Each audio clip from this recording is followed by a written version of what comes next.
Okay, admittedly, we're in a unique position this year with the Detroit Lions, ones that honestly we aren't really used to. The Detroit Lions aren't picking until 29th in the NFL draft. We have cap room, but we need to prioritize signing our own players. Again, two things we just don't know. And on this channel, we're starting to see some of the responses to that. What you people love, right? What I love, what everybody loves is moves. We love moves. We love re-signings. We love new names, new players coming in.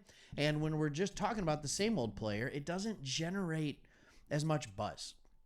It doesn't generate like that excitement that bringing in new players does. But here's what I'm here to tell you.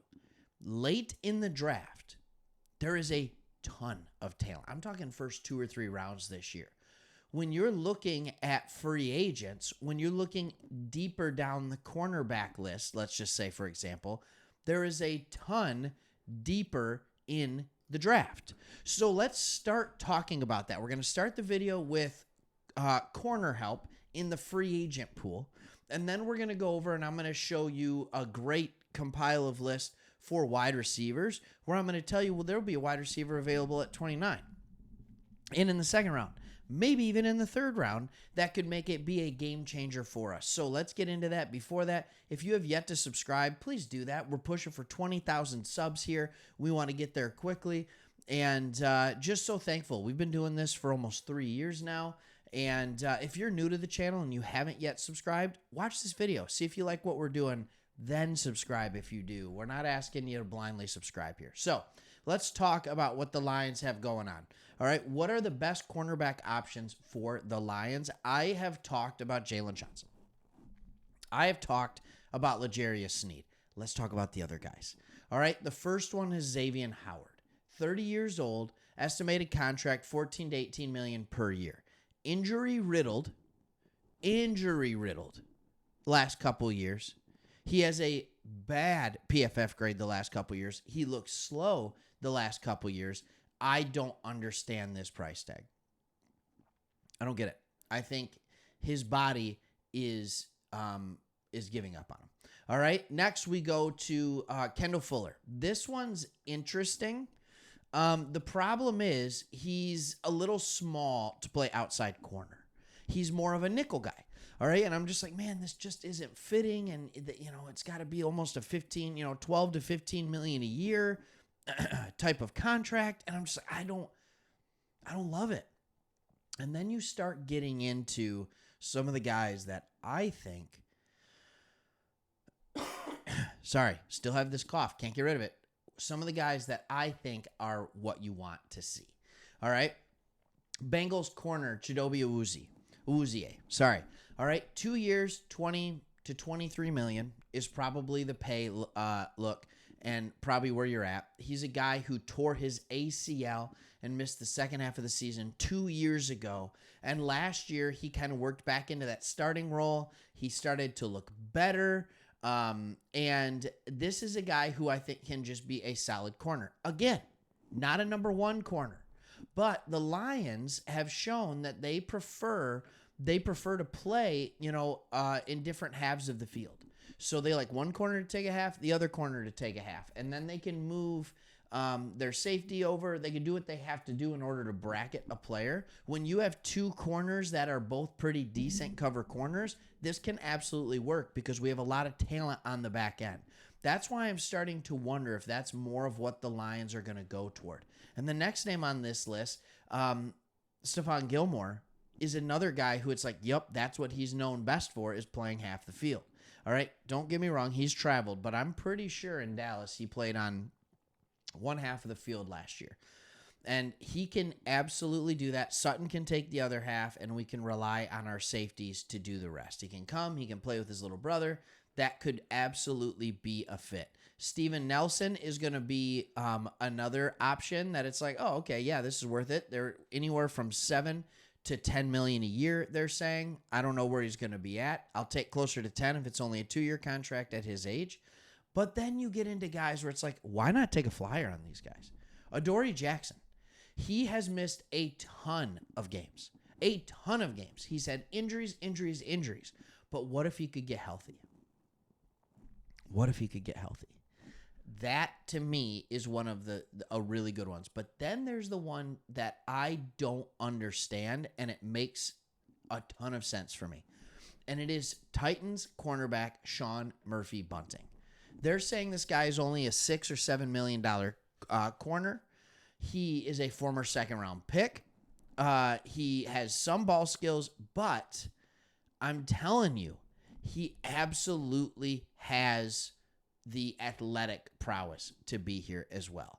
All right, he could come in, he could provide depth. I'm not saying you bring him in to be your starting corner opposite Cam Sutton. That's not what I'm saying. But you bring him in on a prove-it deal, you might be able to get something out of him. He could be a really good guy because you know there's going to be injuries at corner. He would be a really good third outside corner on the roster. All right, so that's kind of what you're looking at on the corner. Now let's talk about what I'm even more excited about, which is wide receiver standouts at the Combine. All right, Pride of Detroit did a great job in this article, so we're going to take some of the names from there. Xavier Worthy ran a 4.21 40-yard dash. Now, originally he was going to possibly be a second-round pick. Now he might not even be available at pick 29. But could you imagine Xavier Worthy and Jamison Williams on the field together with St. Brown in the slot? Like, that is unbelievable. That would stretch any defense. And Jahmyr Gibbs. You're kidding me. Like, I would absolutely do that if he was around. A guy who I was even more impressed with, Brian Thomas. I don't think he's going to make it to 29, so I'm not going to spend a lot of time on him. But sitting at 209 pounds, running a 4.33, and extremely fast next-gen stats, GPS, you've got to be kidding me. Like, he is one of the most athletically gifted wide receivers. Everybody expected him to be good. I don't think anybody expected him to be that gifted. Like, he's one of the most athletically gifted receivers to ever come out of the Combine. Now you have Keon Coleman. A lot of teams are going to be upset about this. He ran a 4.61 40. Okay? But here's the stats that you need to look at with Keon Coleman. All right? He ran a 4.61 40, but he also took the fastest speed in the gauntlet drill. If you haven't seen the gauntlet drill, it's where you have quarterbacks throwing at you. You're catching to the right, catching to the left, catching to the right, catching to the left. You're supposed to stay straight down the line, and you're supposed to keep your full speed as you're running. He absolutely did that. He also had the second fastest go route time. So he has legit field speed that these other players might not. Now let's look at other guys that might be available at the end of the first round. You got guys like Adonai Mitchell at Texas, another at 205 pounds, running a 4.3 4.40. Ladd McConkey, one of the best route runners I have seen, and also was phenomenal during the gauntlet drill. And then you have guys that you might be able to pick up in the second round. Roman Wilson, Troy Franklin. All right, other guys that are absolute deep threats. All right, but Wilson can do everything. Everything. He's like St. Brown Light is what I like to call him. All right, Ricky Pearsall, Xavier Legette. All right, this guy is insane. If he's sitting there in the second round, which he won't be, all right, you've got to take a look at him. And then you have Brendan Rice. And here's why he stood out to me, Brendan Rice. Obviously son of Jerry Rice. Like, that's exciting. But he's a guy who sat there. He only ran a 4.5 40, which is good. But GPS speed, he's still very fast. He's still one of these big body, tall guys that can absolutely stretch the field for you.